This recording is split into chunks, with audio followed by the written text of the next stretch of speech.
So we compare peer-to-peer systems against client-server systems. Where a client-server system, as you know, we have a server, a centralized server, and the clients use that server to access resources.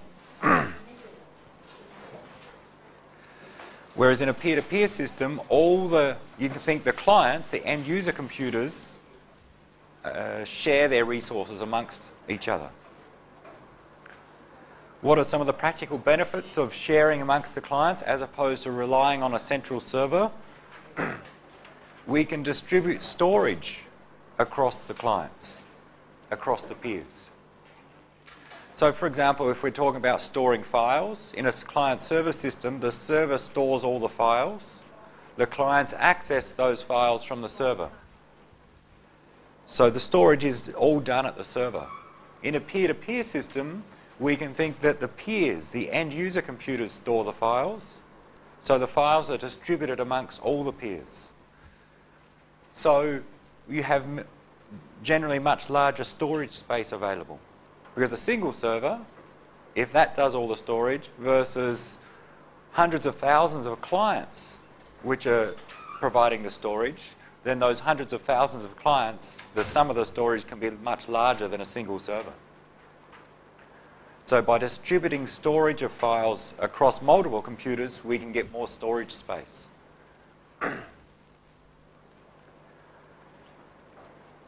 In a similar way that we can, instead of relying on transferring files from an individual server where we have performance bottlenecks, that is, we rely on the bandwidth going to that server, that will impact upon our data transfer performance.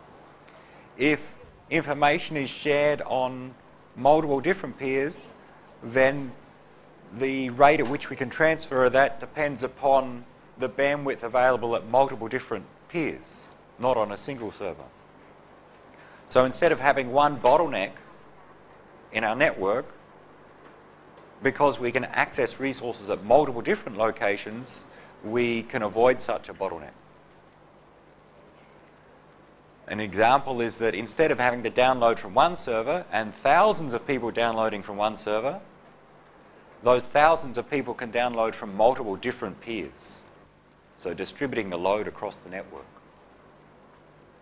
And another thing that peer-to-peer systems can allow in some cases is using the knowledge from the different peers to help solve some problem. One example, and we will not go into any more detail, is think of a social network or having end users to be able to perform some classification. So in a client-server system, there's some central entity that, say, classifies information, sorts out information. In a peer-to-peer system, each of the users has a role in classifying that information. It's potentially you can classify the information much better if you rely on many more users. Something like Wikipedia. The idea is that many different users are contributing information to this system, as opposed to a centralized system where we have just one source that's contributing information. We can have potentially much larger amount of information if we have all peers involved. We're going to focus mainly on storage and some aspects of bandwidth. What we want to do is look at some general mechanisms for which a peer-to-peer system can be built. There are different ways to classify peer-to-peer systems. There are peer-to-peer applications, software you download and install, peer-to-peer protocols, protocols for exchanging packets to achieve to get some peer-to-peer system to work, so to support some peer-to-peer applications, and algorithms. So there's a mix. When someone says a peer-to-peer system, it may refer to any of those things. We're going to focus on some general protocol mechanisms. So some examples of peer-to-peer applications you may have heard of: Nutella, Napster, BitTorrent is another one. There are peer-to-peer platforms or software architectures that allow you to develop applications. There are different algorithms that are used for searching in peer-to-peer systems. We're going to look at some of those general algorithms or protocols that a peer-to-peer system can be built upon. Go back to a client and server system. You want to download a file using a client server system. The server stores all the files. So the server stores a list of 1,000 different files. You as a client want to download one of those files. To find that file, all you have to do is contact the server and say, do you have this file? And if the server has the file, you can download from that server. Finding a resource in a client server system is very easy because the server has those resources. So to find that resource, the file is the resource, you simply contact the server. In a peer-to-peer system, we distribute the resources, for example, the files, amongst many different computers. So there's an additional challenge of how do you find those resources. So resource location is a main challenge in peer-to-peer systems. So we'll generally talk about a resource. The best example is a file, but it doesn't have to be a file. It can be, the resource can be some compute capability, some capability of computer to perform some operations. In a centralized network, to find a resource, you go direct to the server. But in a peer-to-peer network, those resources are spread around different computers, so how do you find it? Let's introduce some notation, and we'll use that to describe some different algorithms for finding resources. In a peer-to-peer system, we can say we have a group of peers. Think of them as computers to spread across the internet, for example. A group of peers, G is the group. Each peer has some address.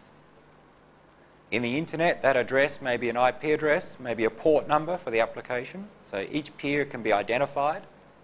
So we'll use the notation P, and I'll use an underscore to indicate the peer ID.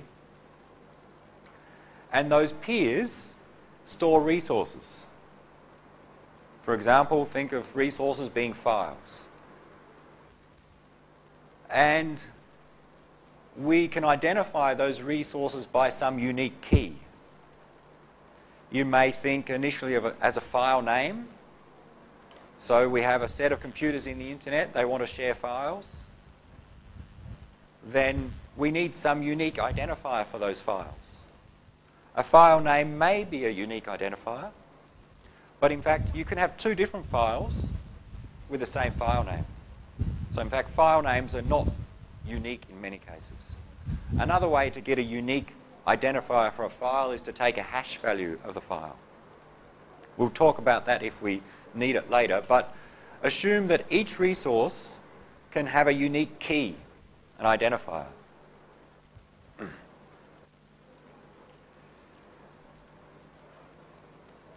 So we have peers, resources and keys.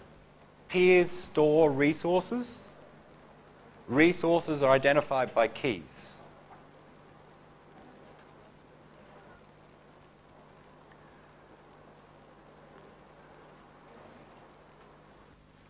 So the goal for resource location is you're looking for a particular resource. Assuming you know the key for that resource, then the challenge becomes if you know the key for some resource, you need to find the peer that stores that resource. Remember, in a peer-to-peer system, when we're distributing resources amongst peers, the resources are not on an individual server, could be on one of many different peers. Let's give a simple example. Simple peer-to-peer system, 4 peers. P1, P2, P3, P4. 4 computers on the internet. I call them P1 to P4. they could be identified by some IP address, some port number. But for computers anywhere on the internet, not in the same LAN, anywhere on the internet. They store some files. And instead of writing the file names, I'll just say resource R1, some file. P4 has some files, R1 and R3. P3 stores some files, R1,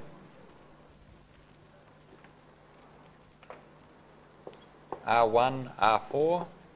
P1 has R2, and P2 has R3.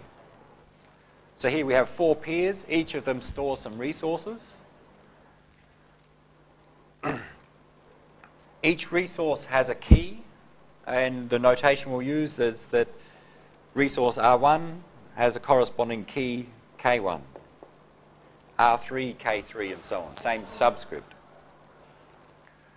Now, peer 1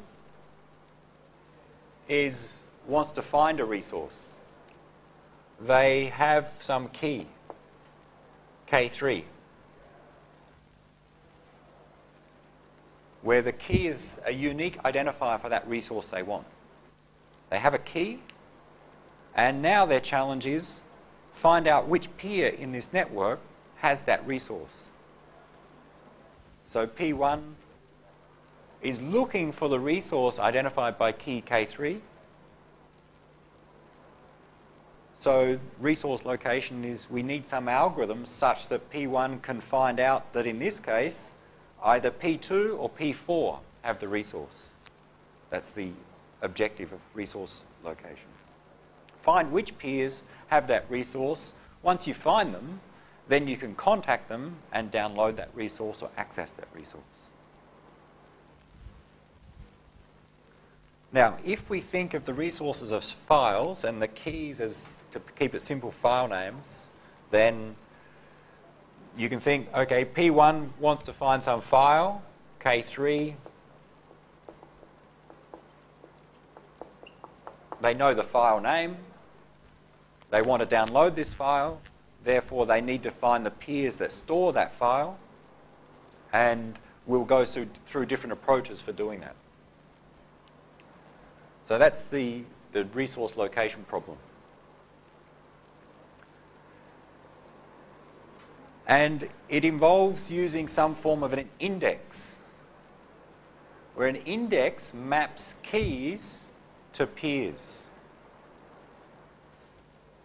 An index of this system could be K1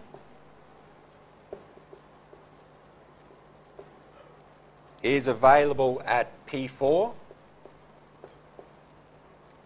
and P3. K2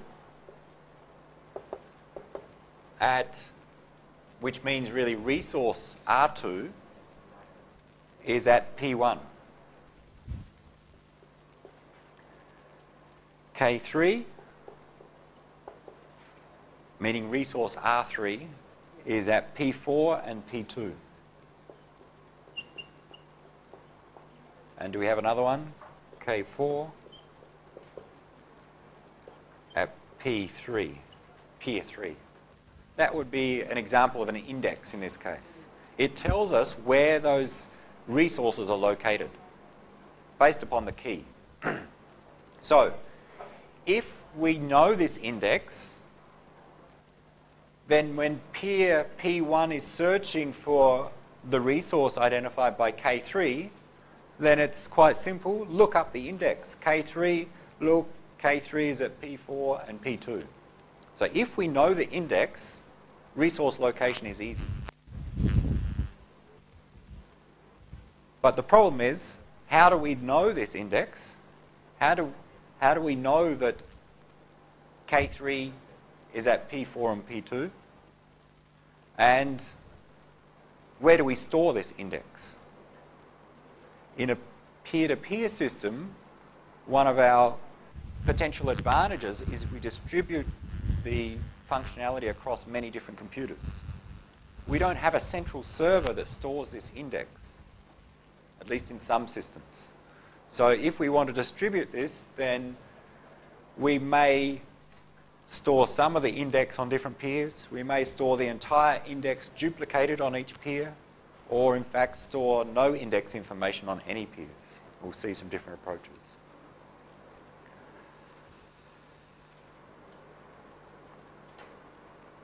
So our goal is to be able to locate resources. We've just introduced some terminology at the moment. Normally a peer will not store the entire index because in our network it's not a problem. But now imagine a network with 1,000 different peers spread across the internet. The index will change over time. The set of resources available will change over time. A new file becomes available, a new peer becomes available, the index changes. Trying to update the index on 1,000 different locations so that it's a consistent index is very challenging. So often a peer will not store the entire index, but maybe a portion of that index. And since they do not store the entire index, they may have to send a request to locate resources from their neighbours. So if P1 did not have this index, it may have to send a request to other peers saying, where is K3? If they store the index, then they can send the answer, K3 is at P2 and P4. So the index may be distributed amongst different peers. For this to work, we need some way to allow peers to enter the network and to leave the network, to join and leave a group. That is, to know about the other peers in the network. For example, if P1 is going to send a request to another peer, which one? Again, think of these 4 computers as 4 random computers in the internet. They're not in your same LAN, they're 4 computers in the internet. For you to join this peer-to-peer network, you need to know some of those existing peers in the network. So there needs to be some way to join a group. And once you join some peer-to-peer system, join the group, you need a way to be able to search, given a key, find a resource, or find the peer storing that resource, and also insert new resources and delete old resources. That is, if resource R3 is no longer available at P2, then from the network we need to delete that resource. Somehow update the index so that this entry disappears. So think we have resources, we need to be able to find them, add new resources, remove old resources, and manage the group.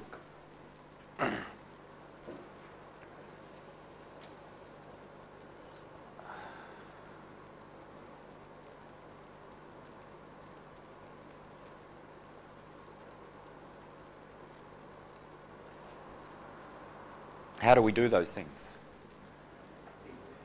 How do we manage the set of peers in a group? Well, there are 4 peers in our peer-to-peer network. New node comes along, P5. It wants to join the group. It wants to join this network. What does it do? It needs to know an existing member of the group. To join this group, it needs to know the address of one of the existing 4 members. How does it know that? Well, either the addresses of these are published somewhere, we'll see some specific approaches, there's maybe some other special server that keeps track of those peers in the network. But somehow it needs to know the address of at least one other peer. And then once it knows one other peer, it sends a generic message to that peer saying, I want to join the network. And assuming that's accepted, then that new peer exchanges information with existing peers.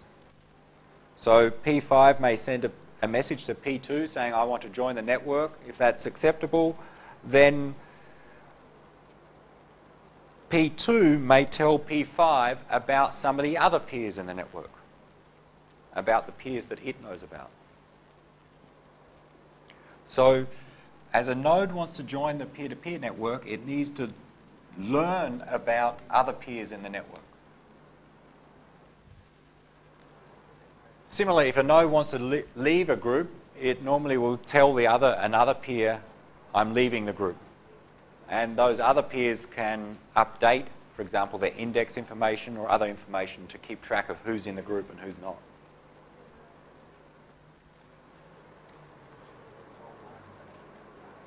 The main three operations for data is search, insert, and delete. Search is, think of, we take some input key, it should return the address or the set of peers that have that resource corresponding to that key.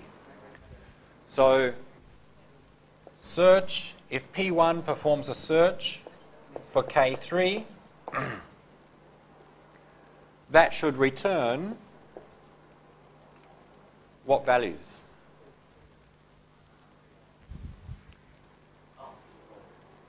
If P1 searches for K3, it should return P4 in this case, because peer P4 stores the resource R3, which is identified by K3, key K3.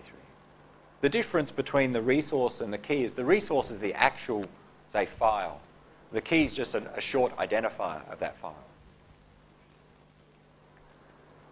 So that's the idea of search. We need some algorithm to do that in the network, some algorithm and protocol. Insert is given a new resource and its corresponding key, add that resource to the peer-to-peer network. And depending upon the system, that can be done in different ways. We'll see that when we go through different examples. And delete is remove some resource with a particular key from the network. How do we implement these functions? Different approaches for doing it. We're going to go through, I think, 3 basic approaches. And then you'll see how search, insert, and delete or how they work in different approaches.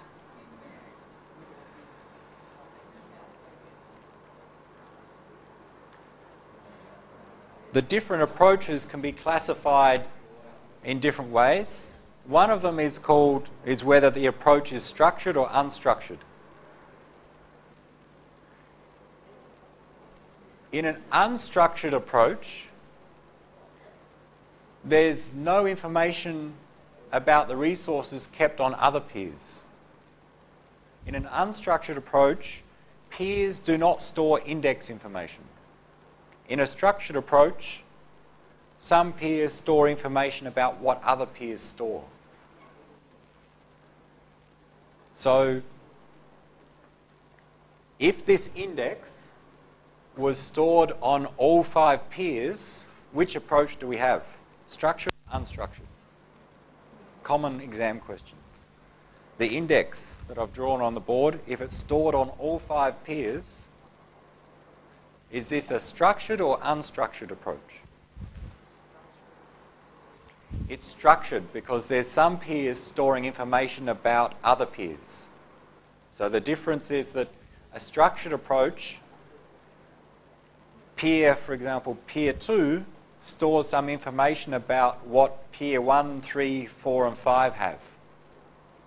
So if we store this index on P2, P2 knows something about the other peers. That's a structured approach. Unstructured is when a peer knows nothing about what other peers store. We'll see some examples of that. Flat versus hierarchical. A flat peer-to-peer system, all nodes are the same. Hierarchical, some nodes have special functionality. Let's go through three different approaches and see this in play. We'll go through Napster, Gnutella, and another one called Fast Track. On these slides, there's a little bit of history and where they come from. They were 3 originally popular peer-to-peer file sharing protocols. So Napster was probably the most popular one, or the first popular peer-to-peer file sharing application. We're not going to talk too much about how it was used. We're going to focus on the technology behind it. and what the protocol was, or the basic architecture for discovering resources in the network. Same with the others. We will not go on so much about how they used, but go direct to how they worked, and then compare them after. And I'm going to do it on the board. We don't have any pictures here. We're going to go through the examples on the board. Napster was a directory-based architecture. It's a peer-to-peer system in some senses, but in other cases it's considered a client-server system. So it's a mix, in fact. How it works is that there's some central server which is used to locate resources, in particular to store an index. Then the clients that want to find resources contact the central server, and then once they find the address of the peers that store the resources, then the clients contact those other peers directly. So think in the context of downloading a file. In a pure client-server system, you contact the server and download the file from that server. In Napster, what we have is a server, some clients, I'll call them peers,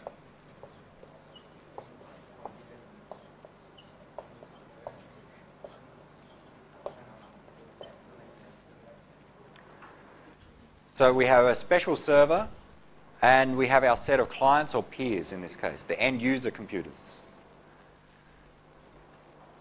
And let's say these peers again have resources. I don't know if it's the same as over there, but we'll make up some values.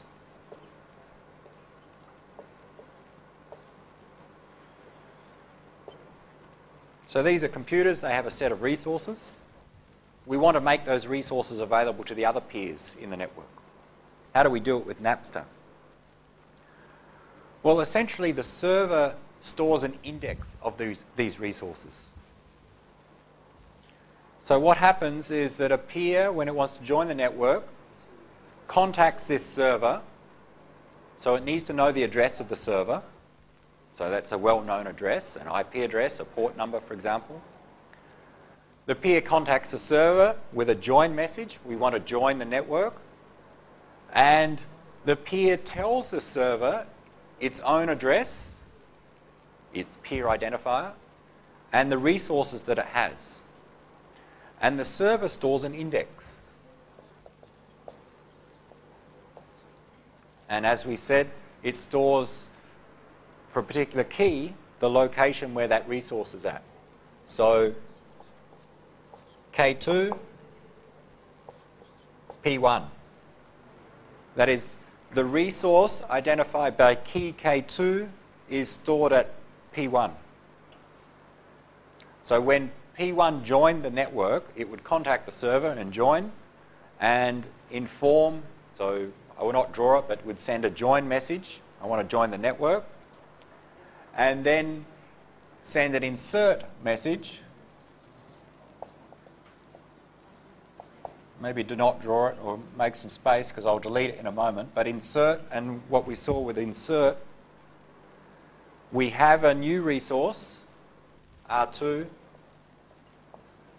identified by key K2. This is really the peer telling the server saying, I have resource R2, identified by key K2, and it's stored at P1. Therefore, the server updates its index saying K2 is available via P1. So there's some message sent from peer to server informing of this resources available. And each peer that joins the network does the same. They join by contacting the server and then inform the server which resources they have available. And over time, as peers join the network, the server index is updated. So after these 4 peers have joined, we'd have K4 is at P2,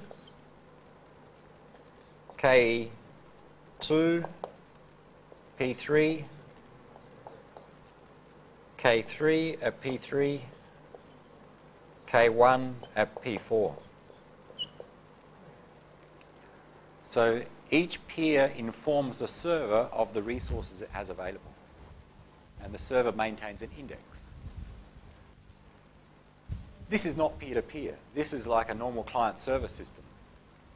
Think of a normal server where you download files from.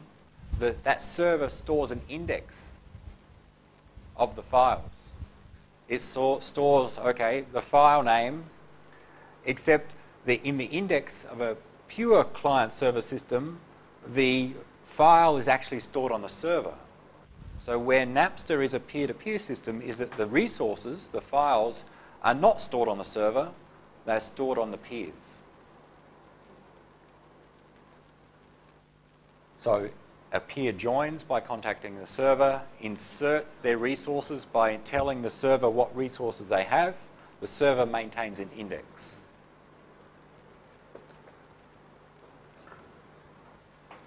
Now, a peer comes along and P4 wants to find a resource. So what they do is they send a query to the server, a search query, searching for K4.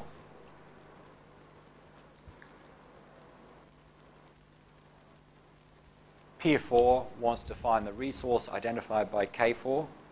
Think of K4 say as a file name or a unique identifier of a file. And they send a query to the server, and quite simply the server looks up in the index. K4, look at the index. K4 is available at P2. Server sends back a response, some answer.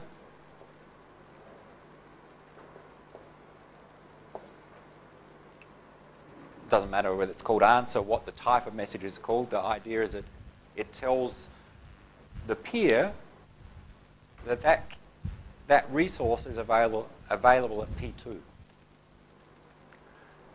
And then P4 contacts P2. Some request.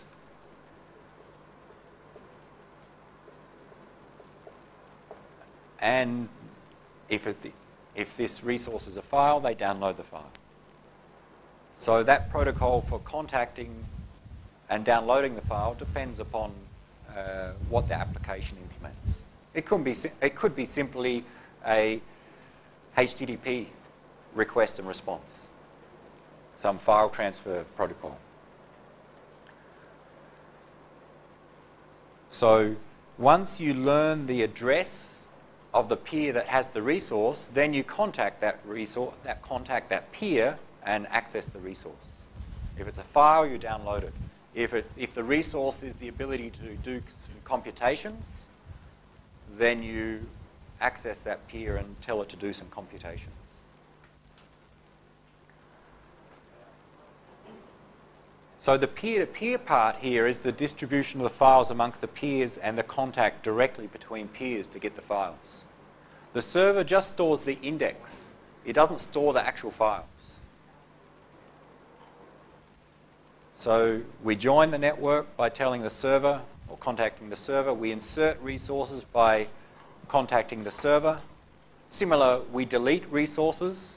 If P1 no longer has R2, it sends a delete message to the server. The server simply updates the index.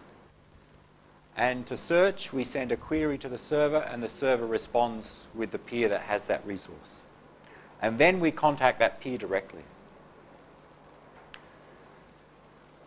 So that's the basics of Napster. And Napster, in its original form, was very successful because it was used for end users to download files, to share files. So the end users have files on their computers, on their hard drive. The Napster server keeps an index of which end users have which files. So to find another file, you contact the Napster server, and that will tell you where to download the file from. But because most of the files were copyrighted, it was illegal to do so, to provide at least that service. So that's where Napster was shut down. because providing the server to locate the copyrighted material was deemed illegal in that case. So this is a mix between a peer-to-peer system in that we're accessing the peers directly to access the files, but we still rely on a central server for the index. If the server fails, the entire system will not work because we can no longer search. So that's a problem in this case.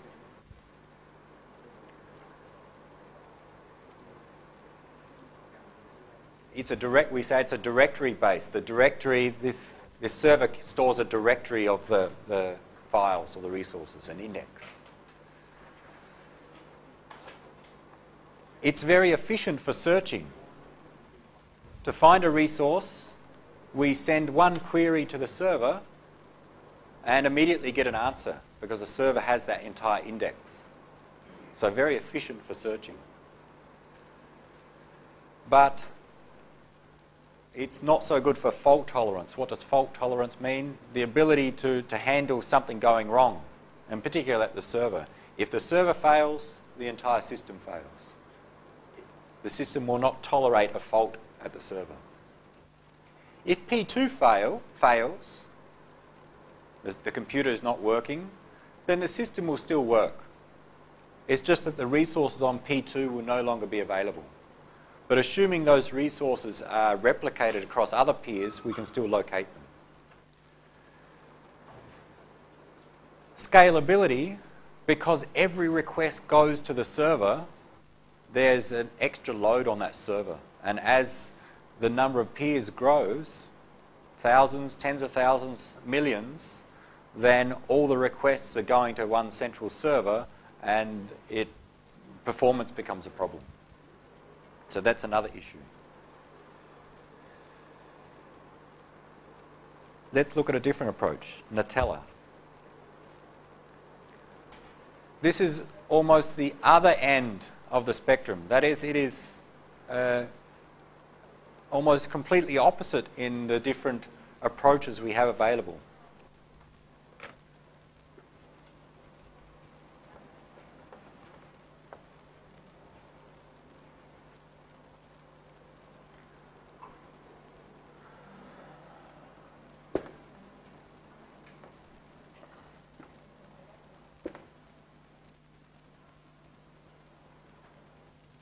We have a set of peers. Let's draw some to get started. And just to make the example a bit better, we'll have a few more peers. What do we got? P6, P7.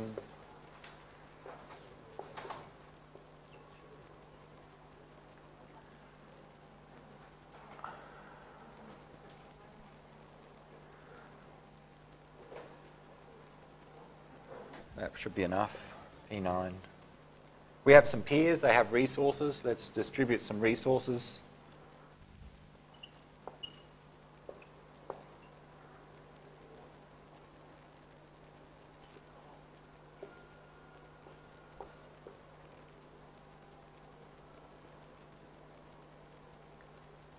Doesn't matter so much. So we have a set of peers, they have some resources available on them. In Gnutella, we have a completely distributed system. There's no central server. It's an unstructured system in that we will not have a single index.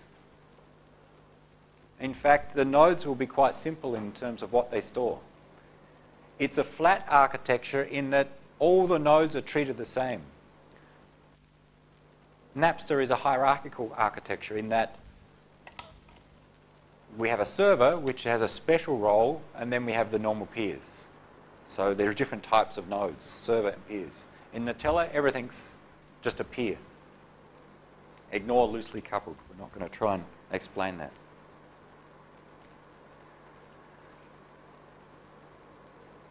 Before we go into those details, let's use the board to illustrate what happens. Now we have 9 peers spread across the internet.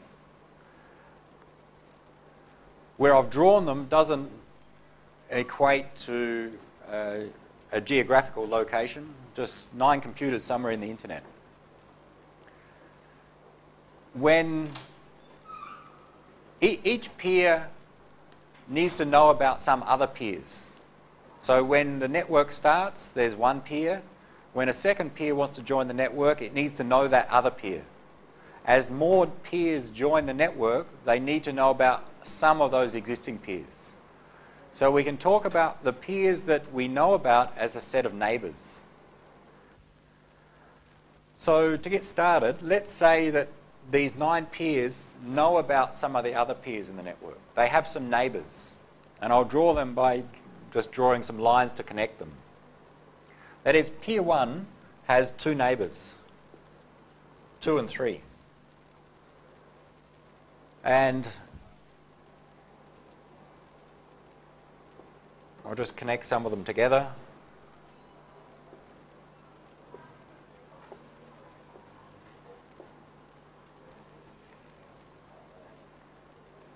Each peer needs to know about some other peers in the network, and we'll call those other peers neighbours.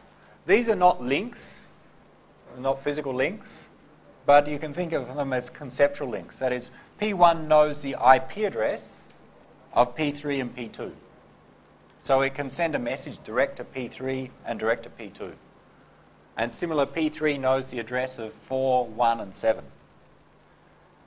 Normally the set of neighbours that each peer knows is quite small.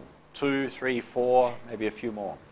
Consider a network with thousands, even millions of peers. Still, you only have a handful of neighbours, 3, 4, 5 neighbours.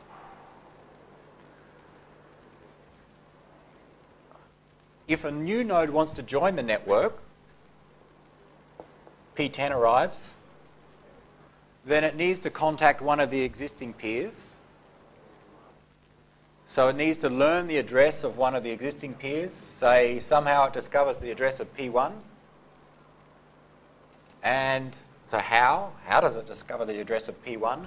Either it's advertised somewhere, that is the computer has found it from some web page, or there's some special server that stores the address of selected peers.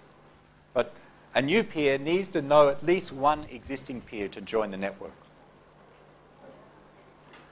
Let's say it knows P1, then it sends a special message to P1 saying, I want to join the network.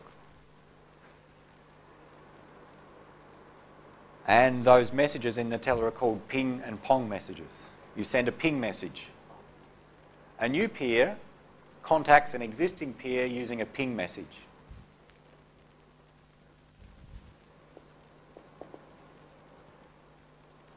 This is the join procedure.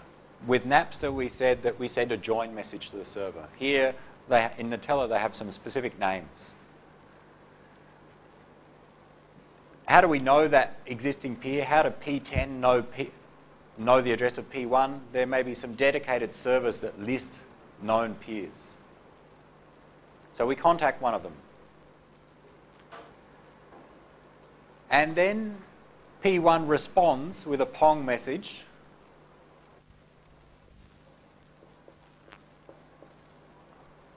And inside that message, P1 tells P10 something about its neighbours.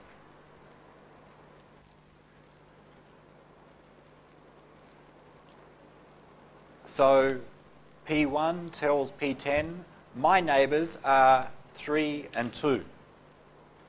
As a result, P10 now knows about P1, 3 and 2 in the network.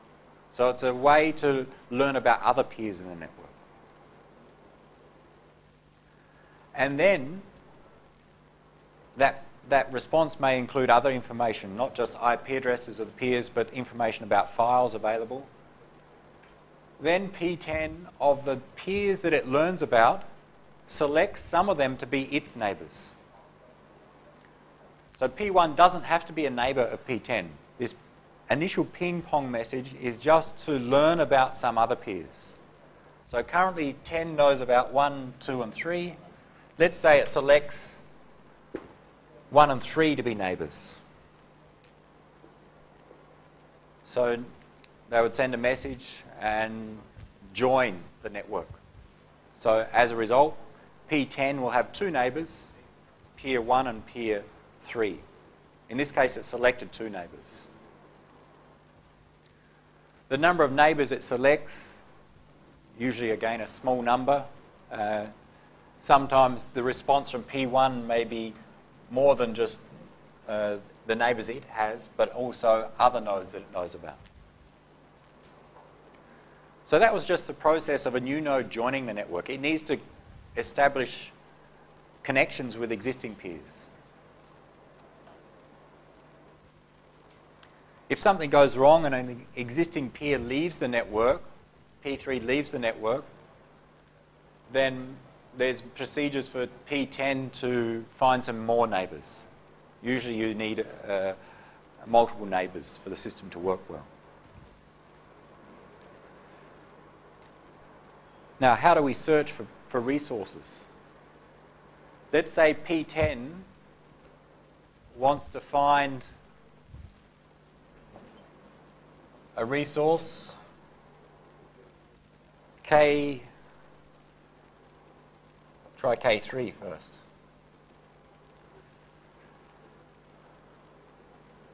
Yeah, K3 will work. Peer 10 wants to find resource K3, identified by K3. That is resource 3, R3. So they want to find that resource and access the resource, so therefore they need to find the peer that stores that resource. What do? There's no index stored in any of the peers. The approach that they use is essentially broadcast a message through the entire network. They send a query first to all of its neighbours, and those neighbours will send to their neighbours, and they'll keep going until they find the peer that has that resource. So P10 sends a query to its two neighbours saying, I'm looking for K3. Of course, they don't have K3 in this case. P3 has resource 1 and 4, P1 has resource 2. So those peers, P1 and P3, send the queries to their neighbours. P1 will send to 2 and 3. Do not send back to who's just sent you the message. P3 sends to 1, 4 and 7. It may not send to 1, depending on whether it just received the query from peer 1. And what happens next?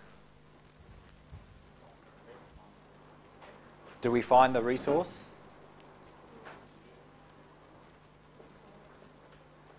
P2 will receive the query. It doesn't have R3. It would send to its neighbour. At about the same time, P7 receives a query. It will send to its neighbour. P4 receives a query. P4 has resource R3. We were looking for resource R3, K3, so we've found it, and now we send back a response saying the resource R3 is available at P4. So send a response indicating where is the resource, and then similar to this approach, we can download or access that resource directly. So the search approach in this case is to use a method of flooding. We send a message through the entire network, one peer to its neighbours, those neighbours to their neighbours, and so on, until, of course, the resource is found, then a response is sent back.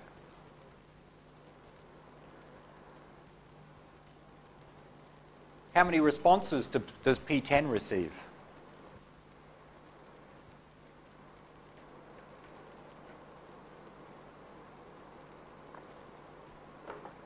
How many responses does P10 receive?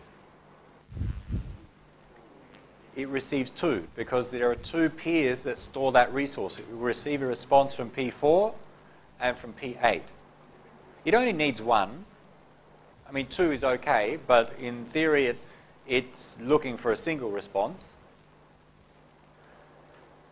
But of course, P8 and P7 don't know that P4 responded. So they still receive the query and send back a response. P8 doesn't have to send the query on any further. So P7 sends the query to P8, P8 sends a response, P8 doesn't have to send the query on any further. So the query wouldn't go to P6 or P9, but it would go to P4, it would go to P5, and 2 responses will come back. So that's the basics of Gnutella. It's a fully distributed system. There's no server. There's no index. Or in fact, if we think of an index, the only index is local to each peer. P2 knows that R6 is at P2. P2 doesn't know anything about what other peers store. So this is our unstructured approach. The peers do not know about what's stored at other peers. Whereas in Napster, the server knows what's stored at other nodes. So that's a structured approach in Napster, an unstructured approach here. Napster is a hierarchical approach. We have different types of nodes, a server and the peers. Gnutella is a fully distributed approach, a flat approach. All peers are treated the same. There's one exception. We may have a special server that stores the address of selection of peers so that when a new node joins the network, it can discover the address and contact an initial peer. So they're almost at 2 different endpoints of the set of design solutions for peer-to-peer systems. A centralized approach, except for the contacting of between peers, and a fully distributed approach where there's no central entity. Which one's better? Napster, Gnutella?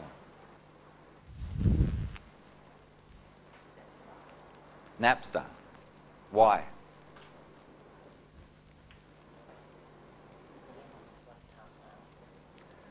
One-time answer. Okay?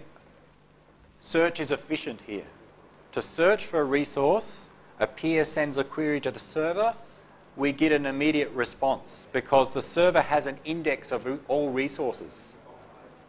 So a response comes back and we know the other peer. Search is very efficient. We send one search query, get one response. In Gnutella, to search, we effectively send a query to the entire network. We broadcast to everyone in the peer-to-peer network. We send it to our neighbours, they send to their neighbours, and so on, and we get multiple responses. So we need to send many messages through the network to get our response when we search. So Napster is better in terms of search. We say more efficient, it's faster, less overhead.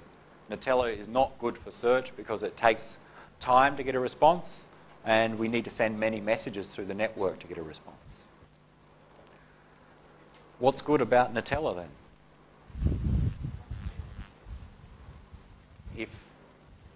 If P4 fails, system will still work. Because, okay, the resources on P4, of course, will not be available, but the resources on all of the others will be available, and the search will still work. Because we'll get the query to P5, we'll get the query to these other nodes, even if one of these nodes fail. If our server fails in Napster, the entire system fails. So that's a significant difference there. Of course, if a peer fails in Napster, not a problem. But the server is the central point of failure.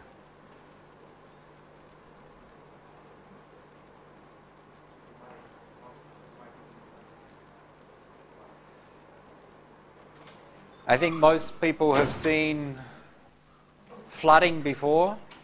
They understand the concept of flooding, and that's what's used in the query here. We send a message through the entire network. We flood the network with a query. And it's very inefficient, but tolerates faults.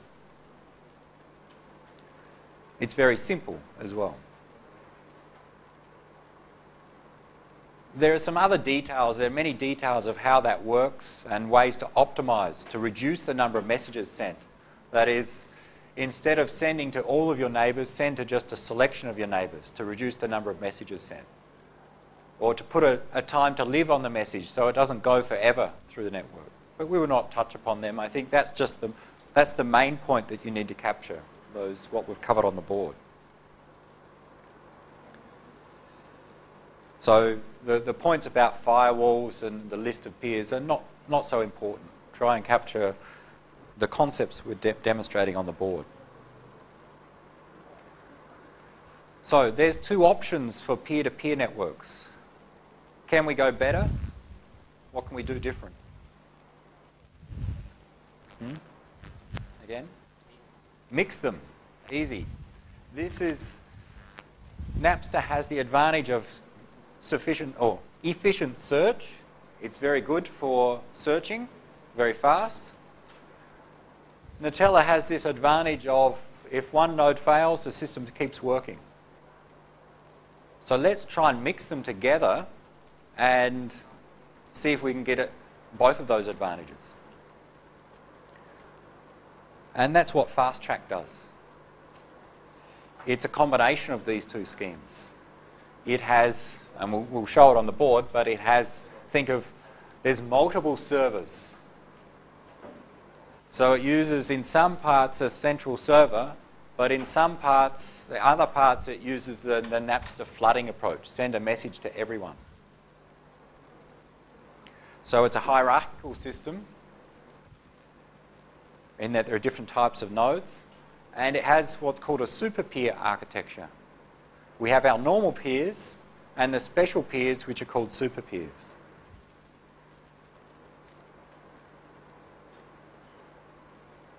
Let's try and draw it on the board.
So I'm going to draw a set of nodes, and the SP means a super peer. But initially think these are just, in this case, 12, 17 different computers in the internet. Just because I've drawn them next to each other doesn't necessarily mean they are physically next to each other. This P4 may be here in Thailand. SP2 may be in the US. So although I draw them next to each other, that's just in the conceptual relationships between them. They may not be physically near each other. So there are a set of peers. We'll distinguish between the normal peers, P, and super peers, just other computers in the network. And each peer joins the network by contacting a super peer.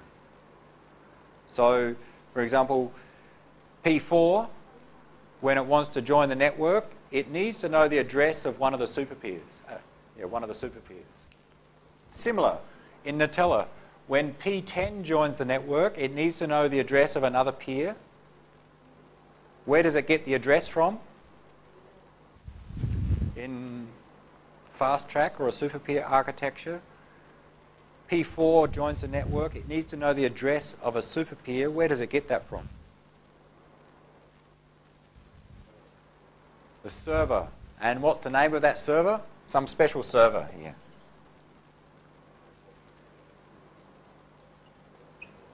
A super peer. So we need, as with all of these approaches, we need some special server that stores the addresses of some of the nodes. In this case, this super peer stores the addresses of some of the super peers. Oops.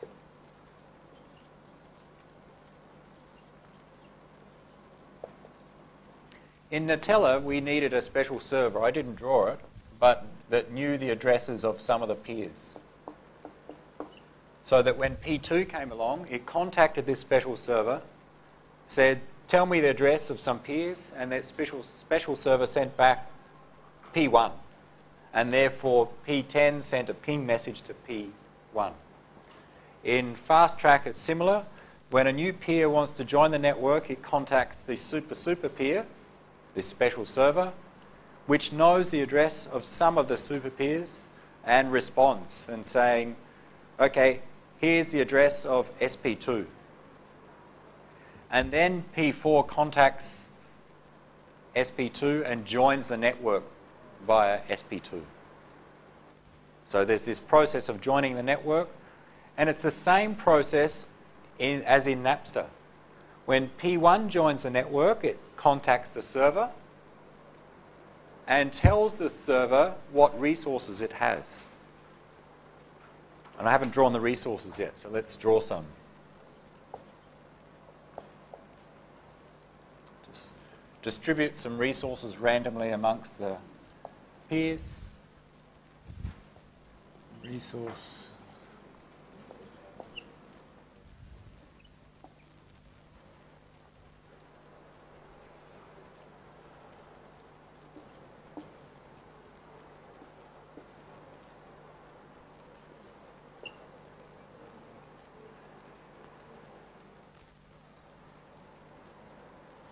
Doesn't matter so much, just some resources stored on some of the peers. And each peer knows about one super peer. So when P4 joined the network, it found the address of super peer 2 and joined via super peer 2. Similar to Napster, where each peer knows about the server. Except in Napster, there's just one server. And all the peers contact that one server. In Fast Track, or in general a super peer architecture, there are multiple servers or super peers.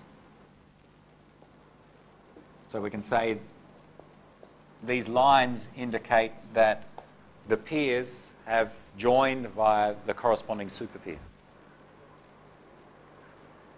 And when they join, they then insert their resources into the network. In the same way with Napster, each peer tells the server which resources they store. P1 told the server it had R2. So the server maintained an index at P1, or K2 is available at P1. K4 is available at P2, and so on. Same approach here. Each peer tells the super peer about the resources it has. So that super peer maintains an index. So super peer 3 would have K6 is at P7, K2 is at P8, resource 6 and 2 at peers 7 and 8, and same with the other super peers. They each have an index. Let's try and draw it.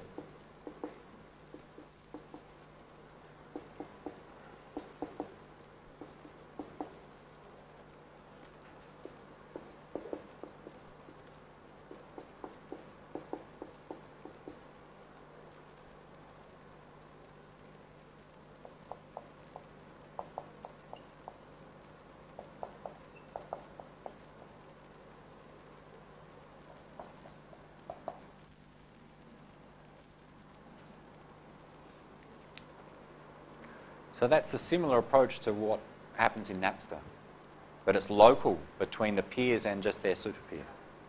So these indexes are stored on the super peers. That's the process of inserting a resource. We tell the super peer which resources we have. Now, we want to search for a resource. Let's say P4 is looking for, we'll do different searches. K1. What does it do? P4 is looking for K1. What do you think is going to happen?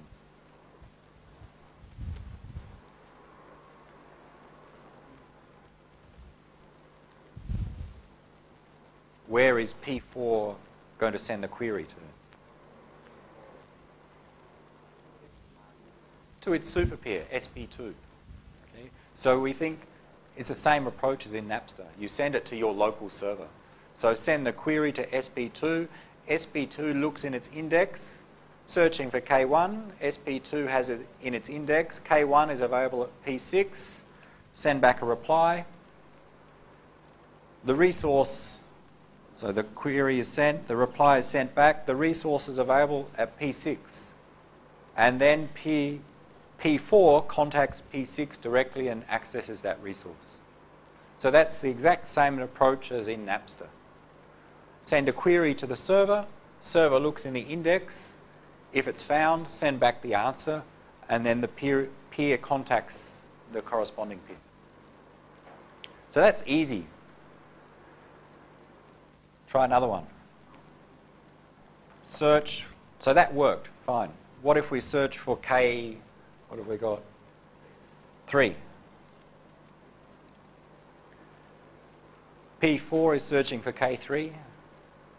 It sends the query to the super peer again.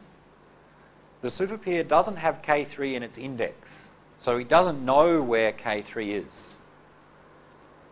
So what does super peer 2 do? It uses Gnutella, or the same concept, and it sends a query to other super peers. So the super peers also have, I'll try a different colour, know about other super peers.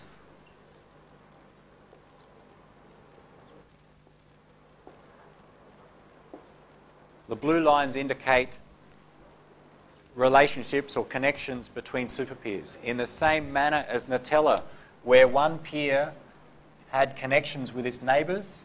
In Fast Track, super peer 2 has 2 neighbours, SP1, SP3. How do they discover it? The same way as in Gnutella, some ping pong, some exchange message to contact neighbours. So when a query comes to SP2 and it doesn't have an answer in its local index, it then sends the query in the Gnutella style of flooding it through the network of super peers. It sends the query to its 2 neighbours. What happens? SP2 sends the query searching for K3 to SP1 and SP3. No, this is the query. The ping pong is just the joining part for Gnutella, when you want to contact and find a neighbour. Once we've got neighbours, which these blue lines indicate, this is the query sending a search.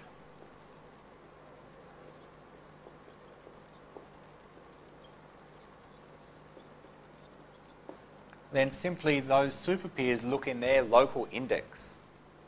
SP1 sees we're searching for K3. Okay, I have that in my index. Answer is P3. Send back a reply, P3. Send the reply to SP2. SP2 can then send it to P4, and P4 knows K3 is available at P3 because resource R3.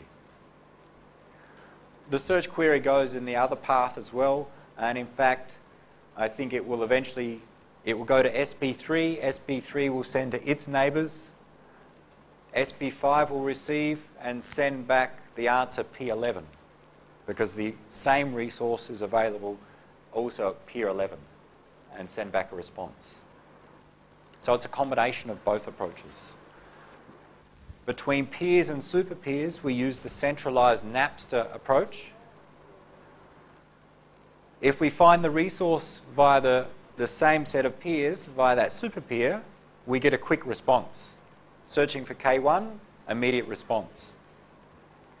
If we don't, then the super peers communicate with each other using the Gnutella distributed approach by flooding a message through the network of super peers until, well, And then we may receive multiple responses back, and eventually we discover those peers that store the resource. It's hierarchical. We have different types of nodes, peers, super peers. Small Napster networks connected with Yes, it's small local instances of the Napster approach, and then connected at the top level between the super peers using the Gnutella approach.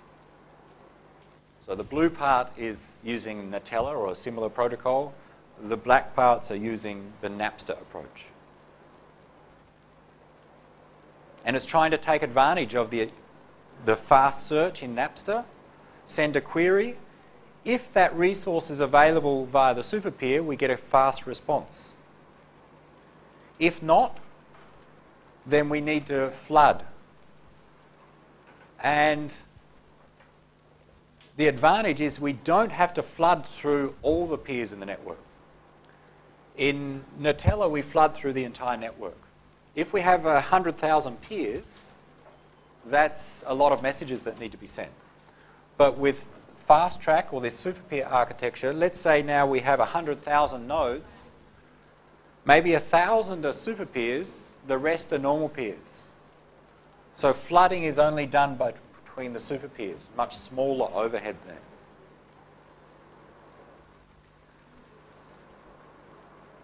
And what if SP4 fails? If a super peer fails, the network can still work. Because at least if SP4 fails, then we lose access to P9, P10 and SP4. But we can still access the other super peers. So even if a super peer fails, we can still contact the rest of the network. So we lose some of the network if one node fails, but not the entire network, as in Napster. So it's a trade-off between the two extreme approaches.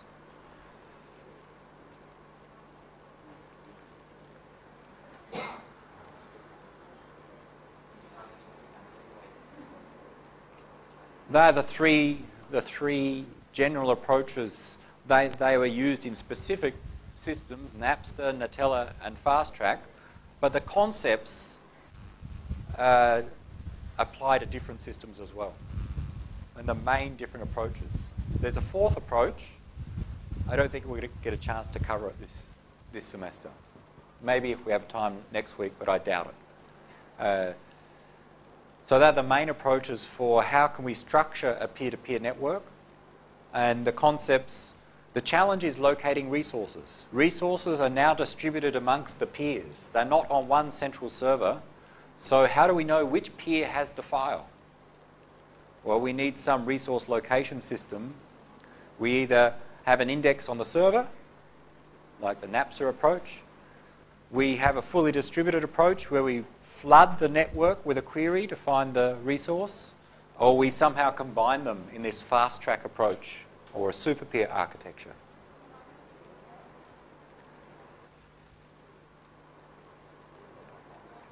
Once we find the peer that has the resource, we then want to download that resource. If it's a file, we'd like to download it, transfer it. In large networks, many peers will have the same resource. For example, we search for K3, P3 and P11 have that same resource. In a larger network, there may be tens of hundreds of peers which have the same resource. What we'll cover next week is a way to download that file from multiple peers at the same time. So instead of just downloading from one peer, try and take advantage of the fact that multiple peers have the same resource and download parts from one peer, other parts of the file from another peer to try to spread the load across the network. So we'll go into that approach, which is using BitTorrent, next week.